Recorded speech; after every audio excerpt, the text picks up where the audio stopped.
Good morning class. Welcome है आपका next chapter में, जहाँ पर हम पढ़ने वाले हैं स्टेट्स ऑफ मैटर को।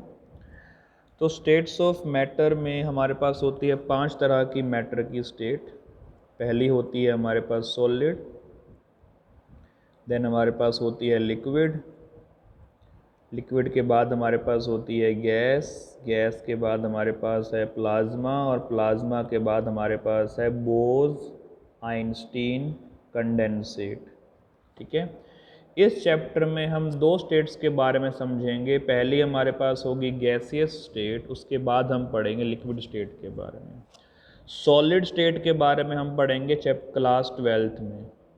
ठीक है। तो अभी हमारा मेन फोकस रहेगा गैसियस स्टेट के बारे में, और थोड़ा बहुत हम पढ़ेंगे लिक्विड स्टेट के बारे में। अब इन स्टेट्स को हम डिस्टिंग्विश कैसे करते हैं? So these states are distinguish on the basis of their distance between atoms और मॉलिक्यूल्स। तो अगर मैं सॉलिड स्टेट की बात करता हूँ तो एटम या मॉलिक्यूल जो है वो पास पास प्रेजेंट होते हैं। अगर मैं लिक्विड स्टेट की बात करता हूँ तो मॉलिक्यूल या एटम थोड़े से दूर प्रेजेंट होते हैं।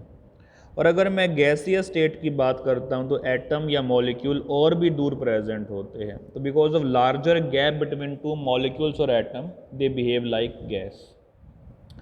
अब इनके दूर होने का कारण क्या है? तो उसके लिए हमें समझना पड़ेगा इनके बीच की इंटर मॉलिक्यूलर फोर्सेस के बारे में। Will discuss about inter molecular force. तो अब इसको समझते हैं। इंटर का मतलब होगा यहाँ पे बिटवीन टू, और मॉलिक्यूल तो है ही मॉलिक्यूल, तो इंटर का मतलब है बिटवीन टू मॉलिक्यूल्स जो फोर्स होगी, the force can be repulsive force और it can be attractive force. तो दो मॉलिक्यूल्स के बीच में रिपल्सिव फोर्स या अट्रैक्टिव फोर्स को हम कहते हैं inter molecular force. For example मेरे पास ऑक्सीजन मॉलिक्यूल है, मेरे पास ऑक्सीजन मॉलिक्यूल है। इन दोनों मॉलिक्यूल्स के बीच जो फोर्स ऑफ अट्रैक्शन है, इसी फोर्स ऑफ अट्रैक्शन को मैं कहता हूँ इंटर मॉलिक्यूलर फोर्स। इसी में हमारे पास एक और टर्म होती है, the term is cold intra molecular force.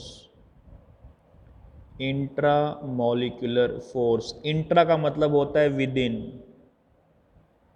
और मॉलिक्यूलर का मतलब है मॉलिक्यूल। तो विद इन मॉलिक्यूल जो फोर्स होगी, विद इन मॉलिक्यूल, मॉलिक्यूल के अंदर जो फोर्स होगी, उससे मैं कहूँगा intra molecular force. For example मेरे पास ऑक्सीजन है O2, O2 जुड़ा है 2 एटम से मिलके O and O। In 2 atoms के बीच की जो फोर्स है, इसे मैं कहता हूँ intra molecular force. And always remember that intramolecular force is stronger than intermolecular force। ठीक है। तो ये बात ध्यान रखनी है कि इंट्रामोलिकुलर फोर्स स्ट्रॉन्गर होती है इंटरमोलिकुलर फोर्स से। ठीक है। अब ज़रा बात करते हैं हमारे पास कौन कौन सी तरह की इंटरमोलिकुलर फोर्स होती है इन गैसेस। ठीक है। तो सबसे पहले हम डिस्कस करेंगे यहाँ पे द वीकेस्ट फोर्स के बारे में। तो जो वीकेस्ट फोर्स हमारे पास है दैट इज़ डिस्पर्जन फोर्स और लंडन फोर्स। डिस्पर्जन का मतलब होता है स्प्रेड हो जाना। तो स्प्रेड कौन होगा, हमें उसकी बात करनी है यहाँ पे। डिस्पर्जन फोर्स या लंडन फोर्स के बारे में डिस्कस करते हैं। So these forces are present between those molecules which have non polar nature. तो नॉन पोलर मॉलिक्यूल्स के बीच में ये फोर्स एग्जिस्ट करती है, या फिर नोबल गैसेस में। तो नोबल गैस होंगी या फिर नॉन पोलर गैस होगी, उन मॉलिक्यूल्स के बीच में जो फोर्स होगी that will be called dispersion force. For example मेरे पास ऑक्सीजन मॉलिक्यूल है, मेरे पास ऑक्सीजन मॉलिक्यूल है। ऑक्सीजन का मॉलिक्यूल जो है वो नॉन पोलर होता है। तो इन दो मॉलिक्यूल्स के बीच जो फोर्स ऑफ अट्रैक्शन है, इसे हम कहते हैं डिस्पर्जन फोर्स या लंडन फोर्स। उसी तरह मेरे पास प्रेजेंट है नियोन एटम, नोबल गैस है। तो दो नियोन एटम्स के बीच में जो फोर्स प्रेजेंट है, इसे भी हम क्या कहते हैं, डिस्पर्जन फोर्स या लंडन फोर्स। ठीक है। क्योंकि ये दोनों ही नॉन पोलर हैं। डिस्पर्जन फोर्स और लंडन फोर्स को हम मोमेंट्री फोर्स भी कह सकते हैं। Momentary force also we can call them instantaneous force, instantaneous force। अब इसको मोमेंट्री और इंस्टेंटेनियस फोर्स इसीलिए कहते हैं क्योंकि ये स्पेसिफिक मोमेंट के लिए अराइज होती है।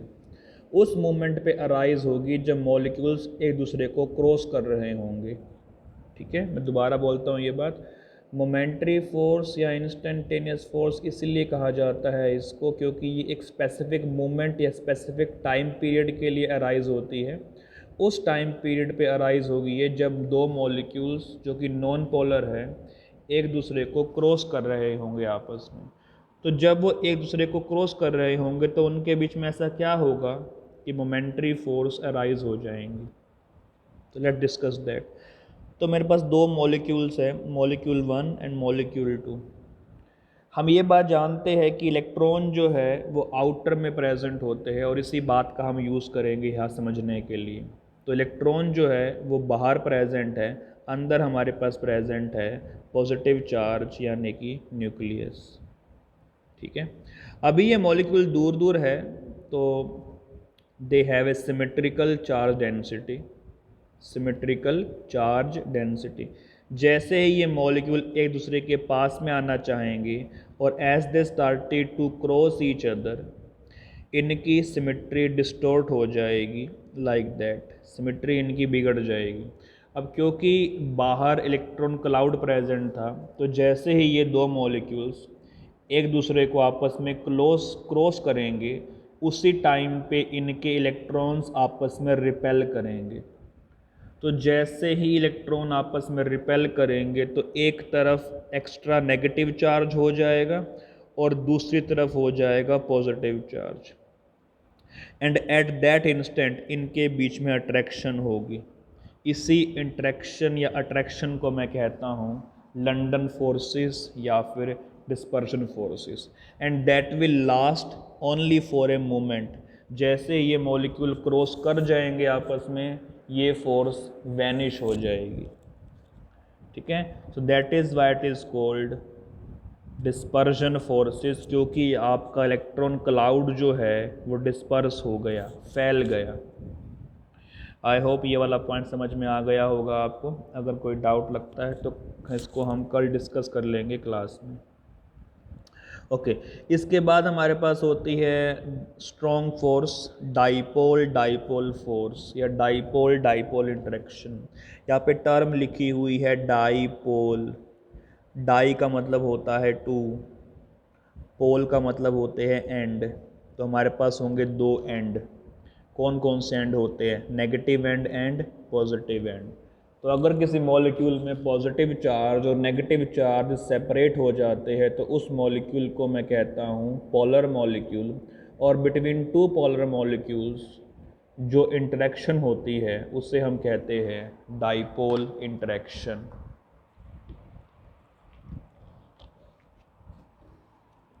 एग्जाम्पल देखते हैं। मेरे पास प्रेजेंट है HCl और मेरे पास प्रेजेंट है एक और HCl। तो Cl की इलेक्ट्रोनेगेटिविटी हाइड्रोजन से ज़्यादा होती है तो Cl will carry negative charge, hydrogen will carry positive charge. Same इस पे आएगा, नेगेटिव चार्ज पॉजिटिव चार्ज।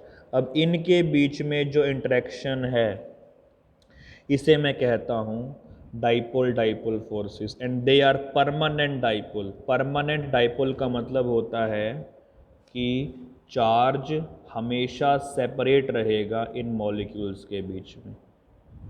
ठीक है, सिमिलरली मेरे पास प्रेजेंट है HF, मान लेते हैं यहाँ पे मेरे पास प्रेजेंट है HF, partial negative partial positive partial negative partial positive. ये जो इंट्रैक्शन यहाँ पे है also known as dipole dipole interaction. इसका मतलब है पार्शियल। पार्शियल का मतलब होता है जब आपका चार्ज कंप्लीटली सेपरेट ना हुआ हो, पार्शियली सेपरेट हुआ है। कंप्लीट सेपरेशन चार्ज का आयोनिक कंपाउंड में होता है। इस केस में हम कर रहे हैं पार्शियल सेपरेशन। ठीक है, तो दीज आर परमानेंट डाइपोल्स, तो इनके बीच जो फोर्स ऑफ अट्रैक्शन होती है this is called dipole dipole interaction या फोर्सेस। उसके बाद हमारे पास है डाइपोल इंड्यूस्ड डाइपोल। एक तो हमारे पास परमानेंट डाइपोल होगा, दूसरे केस में हम डाइपोल इंड्यूस करवाएंगे, यानी कि एक मॉलिक्यूल हमारे पास पोलर होगा और दूसरा मॉलिक्यूल हमारे पास नॉन पोलर होगा। नॉन पोलर मॉलिक्यूल में हम पोलैरिटी इंड्यूस करवाएंगे, पोलैरिटी को और शुरुआत करेंगे उसकी। तो मान लीजिए मेरे पास प्रेजेंट है HCl। HCl के अराउंड मैं लेकर आ गया हूँ, मान लीजिए लेट्स से ऑक्सीजन ले आते हैं, ठीक है। अब ये तो हमारे पास है, क्या है ये, पोलर, और ये कैसा है, नॉन पोलर है। तो यहाँ पे होगा चार्ज का सेपरेशन। बट जब मैं ऑक्सीजन की बात करता हूँ तो ऑक्सीजन में एज इट इज़ कोई चार्ज का सेपरेशन नहीं है, अभी दूर प्रेजेंट है। तो जैसे ही मैं इनको पास में लाने की कोशिश करता हूँ तो क्या होगा, जो इसका इलेक्ट्रॉन क्लाउड सिमेट्रिकल था वो इलेक्ट्रॉन क्लाउड सिमेट्रिकल ना होके अनसिमेट्रिकल बन जाएगा। So it will become like that. Now this part becomes partial negative and this part becomes partial positive। अब इनके बीच में क्या होगी, इंटरेक्शन होगी। तो यहाँ पे डाइपोल ने इसमें पोलर मॉलिक्यूल ने नॉन पोलर मॉलिक्यूल में पोल्स इंड्यूस कर दिए, that is called induce dipole. I think ये वाला पॉइंट समझ में आ गया होगा सभी को। ओके अब जो इंड्यूस्ड डाइपोल डेवलप होता है उसमें जो एनर्जी होती है 1⁶ की फॉर्म में होती है। 1⁶ होगी हमारे पास यहाँ पे इंटरेक्शन एनर्जी। मतलब जितना जितना मॉलिक्यूल पास आता जाएगा उसमें डाइपोल उतना ही बढ़ता जाएगा, और जितना वो दूर जाता जाएगा उतना ही डाइपोल कम होता जाएगा। सिमिलरली लंडन फोर्सेस में भी जो इंटरेक्शन होती है वो 1/r⁶ की फॉर्म में होती है। इसका मतलब ये है कि मान लीजिए कि डिस्टेंस जो है वो डबल हो गया, 2 टाइम्स हो गया डिस्टेंस, तो जो इंटरेक्शन है वो 1/2⁶ टाइम्स डिक्रीज हो जाएगी, यानी कि it will be decreased bye 64 times. ये मतलब है 1/r⁶ का। अगर डिस्टेंस डबल हो जाता है तो एनर्जी या इंटरेक्शन 64 टाइम्स कम हो जाएगी, ठीक है। आई थिंक ये वाला पॉइंट समझ में आ गया होगा। ओके तो जो हमारा डाइपोल फोर्स होती है वो 1/r⁵ की फॉर्म में होती है। तो इंटरेक्शन या एनर्जी जो है वो 1/r⁵ होती है। इसका मतलब है अगर डिस्टेंस डबल हो जाता है तो एनर्जी 8 टाइम्स डिक्रीज हो जाएगी। इसका मतलब ये है यहाँ पे, ठीक है। दैट मीन्स लंडन फोर्सेस या डाइपोल इंड्यूस्ड डाइपोल फोर्सेस काफ़ी वीक होती है as compare to dipole forces, ठीक है। ओके इसके बाद हमारे पास होती है आयन डाइपोल फोर्सेस, जो यहाँ पे लिखी नहीं हुई है बट मैं वो बता देता हूँ आपको। तो हम बात करेंगे यहाँ पे आयन डाइपोल फोर्स के बारे में। एक हमारे पास आयन होगा, एक हमारे पास डाइपोल प्रेजेंट होगा, तो ये डाइपोल हो गया।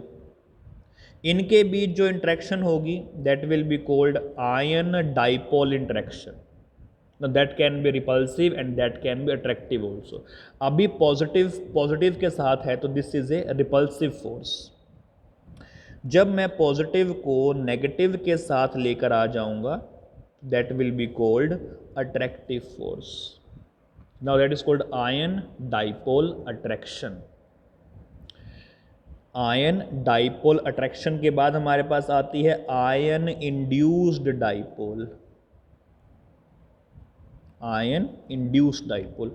तो मेरे पास फिर से कोई आयन प्रेजेंट है, उस आयन के अराउंड मेरे पास प्रेजेंट है मान लीजिए कोई नॉन पोलर मॉलिक्यूल I2 मान लीजिए मेरे पास प्रेजेंट है। तो क्या होगा, ये पॉजिटिव चार्ज जो है इस आयोडीन के अराउंड जो इलेक्ट्रॉन प्रेजेंट है उस इलेक्ट्रॉन क्लाउड को रिपेल अट्रैक्ट करेगा। इलेक्ट्रॉन पे चार्ज नेगेटिव होता है, इस पे चार्ज पॉजिटिव है, तो आयोडीन का इलेक्ट्रॉन क्लाउड रिपेल होगा किसके थ्रू, सोडियम आयन के through, and now that there will be distortion of the charge. So यहाँ पर नेगेटिव आ गया या पॉजिटिव आ गया। आयोडीन का इलेक्ट्रॉन क्लाउड पहले सिमेट्रिकल था, अब ये क्लाउड डिस्टोर्टेड हो गया है। डिस्टोर्टेड का मतलब होता है खराब हो गया है। अब जो यहाँ पर फोर्स ऑफ अट्रैक्शन होगी that will be called ion dipole, sorry ion induced dipole, क्योंकि यहाँ पे हमने डाइपोल को इंड्यूस करवाया है। ठीक है, I hope you get that part. कोई डाउट होगा तो हम इसको कल डिस्कस कर सकते हैं। ओके, तो London force, dipole dipole and dipole induced dipole, इनको कलेक्टिवली हम कहते हैं van der Waals force.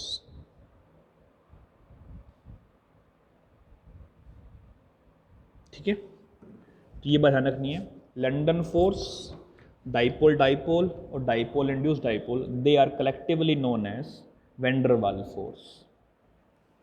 Okay, इसके बाद हम डिस्कस करेंगे हाइड्रोजन बॉन्डिंग को। Hydrogen bonding is an extreme case of London forces, sorry, dipole dipole forces. Hydrogen bond is extreme case of dipole dipole forces.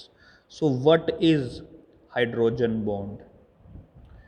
Hydrogen bond होता है second period के 3 elements के अंदर, ऑक्सीजन, फ्लोरीन, नाइट्रोजन। तो जब ये element hydrogen के साथ कंबाइन होते हैं तो they can show hydrogen bonding. किस तरह से, ऑक्सीजन प्रेजेंट है हाइड्रोजन के साथ, एक और ऑक्सीजन प्रेजेंट है हाइड्रोजन के साथ, इनके बीच में जो ये बॉन्डिंग है that will be called hydrogen bond. And मैंने हाइड्रोजन बॉन्ड को एक्सट्रीम केस क्यों कहा है डाइपोल डाइपोल का, क्योंकि यहाँ पर भी हमारे पास डाइपोल बनता है। इस पर पार्शियल नेगेटिव होगा, यहाँ पार्शियल पॉजिटिव होगा, पार्शियल पॉजिटिव पार्शियल नेगेटिव, तो बेसिकली है तो ये डाइपोल डाइपोल ही, बट ये इतना स्ट्रॉन्ग है तो इसको हमने एक अलग नाम दे दिया that is called hydrogen bond. Similarly मेरे पास प्रेजेंट है HF, मेरे पास प्रेजेंट है HF, partial positive partial negative partial positive partial negative, इनके बीच जो फोर्स होगी ऑल्सो कॉल्ड हाइड्रोजन बॉन्ड। तो फ्लोरीन, ऑक्सीजन, नाइट्रोजन ही है 3 एलिमेंट जो हाइड्रोजन बॉन्ड को फॉर्म कर सकते हैं।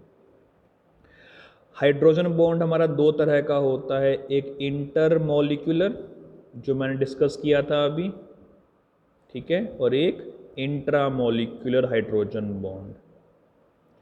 इंटरमॉलिक्यूलर हाइड्रोजन बॉन्ड और इंट्रामॉलिक्यूलर हाइड्रोजन बॉन्ड, तो 2 डिफरेंट मॉलिक्यूल में अगर हाइड्रोजन बॉन्ड बनता है तो उसको हम कहते हैं इंटरमॉलिक्यूलर।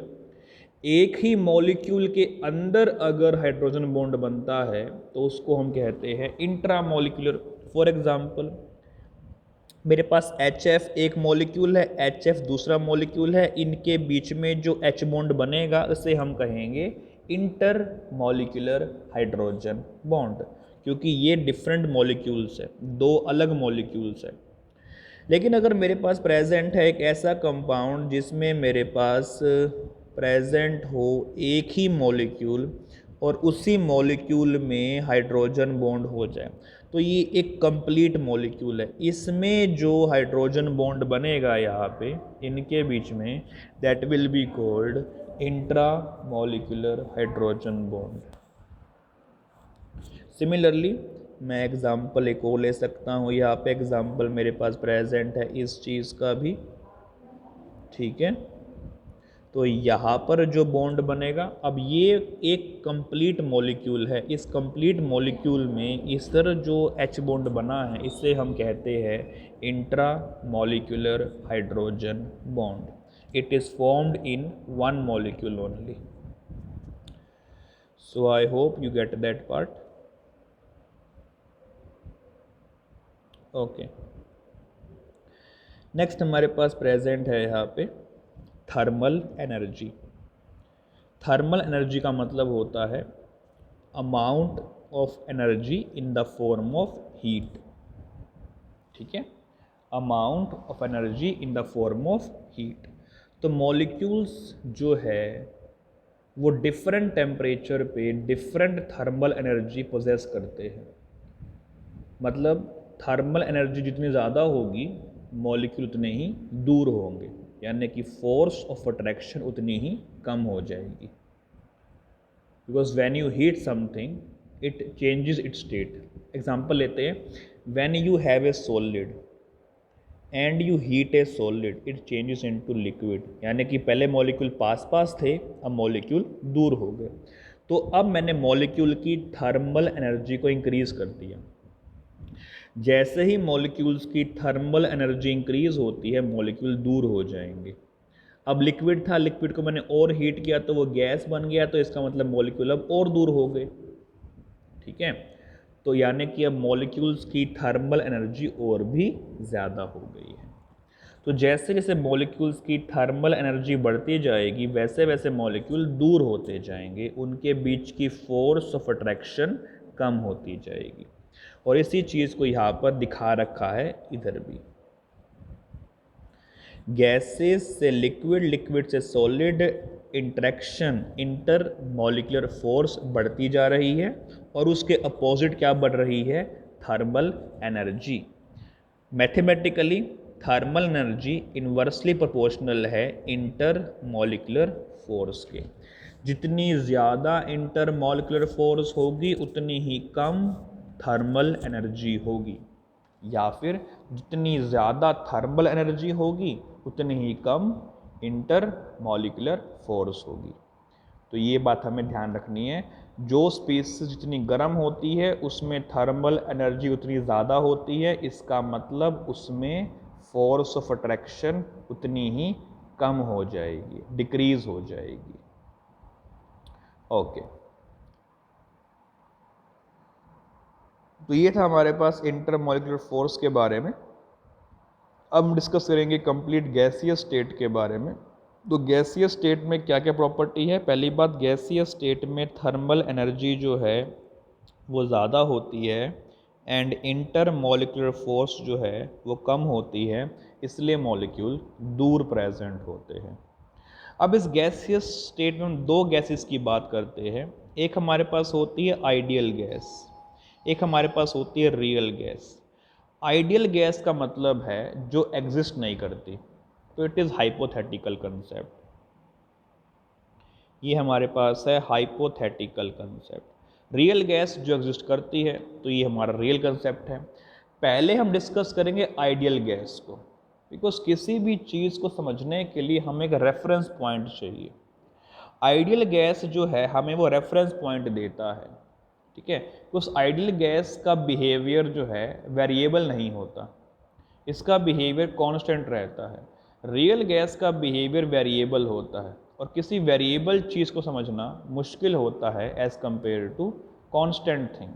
तो पहले हम समझेंगे कांस्टेंट चीज़ के बारे में, कांस्टेंट चीज़ की प्रॉपर्टी समझ लेंगे, उसके बाद उस प्रॉपर्टी को रेफरेंस मान के हम समझेंगे रियल गैस के बिहेवियर के बारे में, ठीक है।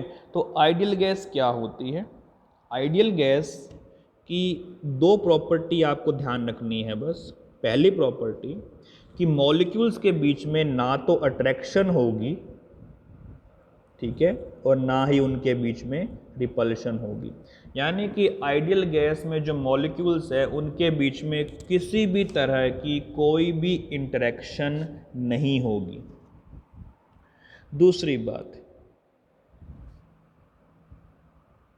उनका जो पार्टिकल का साइज होगा वो नेग्लिजिबल होगा, यानी कि इनके मॉलिक्यूल का साइज बिल्कुल टाइनी, बिल्कुल स्मॉल होगा। तो ये दो बातें हैं आइडियल गैस की। पहली बात, ना तो उनमें अट्रैक्शन है ना ही रिपल्शन है। दूसरी बात, उनका जो मॉलिक्यूल या जो पार्टिकल, जिस पार्टिकल से मिलके गैस बनी है उस पार्टिकल का साइज नेग्लिजिबल होगा। ठीक है, तो ये दो बातें हैं आइडियल गैस की। रियल गैस में ऑफ कोर्स ये बातें अप्लाई नहीं होती है, इसलिए उसका बिहेवियर वेरिएबल आता है। आइडियल गैस का बिहेवियर कांस्टेंट है because of these two points. Okay, आगे बढ़ते हैं। तो आइडियल गैस बेसिकली ये हमारे पास लिखी है गैसेस की प्रॉपर्टीज़ को आप पढ़ सकते हैं बाद में, कोई दिक्कत नहीं है। आइडियल गैस जो है कुछ लॉस को ओबे करती है, उसमें से हमारा पहला लॉ है बॉयल्स लॉ। बॉयल्स लॉ को हम प्रेशर वॉल्यूम लॉ भी कह सकते हैं या प्रेशर वॉल्यूम रिलेशनशिप भी कह सकते हैं, बिकॉज बॉयल्स लॉ समझाता है हमें किसी गैस का प्रेशर किस तरह चेंज होता है जब उस गैस का वॉल्यूम हम चेंज कर देते हैं, या फिर उस गैस का वॉल्यूम किस तरह चेंज होता है जब हम गैस का प्रेशर चेंज कर देते हैं। इसमें ध्यान रखना कि टेम्परेचर हमारा कांस्टेंट रहेगा, टेम्परेचर को चेंज नहीं करेंगे हम, सिर्फ हम वॉल्यूम या प्रेशर को चेंज करेंगे। तो एग्जांपल देता हूँ मैं, मान लीजिए कि मेरे पास प्रेजेंट है एक कंटेनर, इसके ऊपर मैंने लगा दिया पिस्टन। पिस्टन का काम है वॉल्यूम को कम या ज़्यादा करना। अंदर मेरे पास प्रेजेंट है गैस, आइडियल गैस है। टेम्परेचर मैंने मान लिया 298 केल्विन, टेम्परेचर हमारा चेंज नहीं होगा। ठीक है, लेट्स से अंदर का वॉल्यूम है V1 और ऊपर से जो प्रेशर लग रहा है वो है P1। P1 हमारे, लेट्स से मैं इसको कहता हूँ PE। PE का मतलब है एक्सटर्नल प्रेशर। ठीक है, और गैस में अंदर जो प्रेशर है उसे मैं P1 कह देता हूँ। क्लियर बात ये वाली? ओके, अब मैंने क्या किया, मैंने इस गैस का वॉल्यूम जो है वो कम कर दिया। गैस का वॉल्यूम मैंने चेंज कर दिया, डिक्रीज कर दिया, तो अंदर का वॉल्यूम जो है अब V2 हो गया है, वॉल्यूम कम हो गया। ठीक है, बाहर का जो प्रेशर है वो PE ही रहा। अब ध्यान देंगे यहाँ पे, अगर अंदर का वॉल्यूम कम हो गया है तो अंदर का प्रेशर जो है वो इंक्रीज हो जाएगा, क्योंकि अब मॉलिक्यूल पास पास आ गए हैं तो वो ज़्यादा रिपल्शन, ज़्यादा कोलाइड करेंगे आपस में। और जब मॉलिक्यूल्स आपस में कोलाइड करते हैं, टकराते हैं, उसी से प्रेशर क्रिएट होता है। ये बात ध्यान रखनी है आपको कि when molecules collide with the walls of container that results into the pressure. ठीक है, तो वॉल्यूम कम कर दिया तो प्रेशर जो है वो इंक्रीज हो गया, बिकॉज अंदर नंबर ऑफ मॉलिक्यूल्स तो उतने ही रहे ना।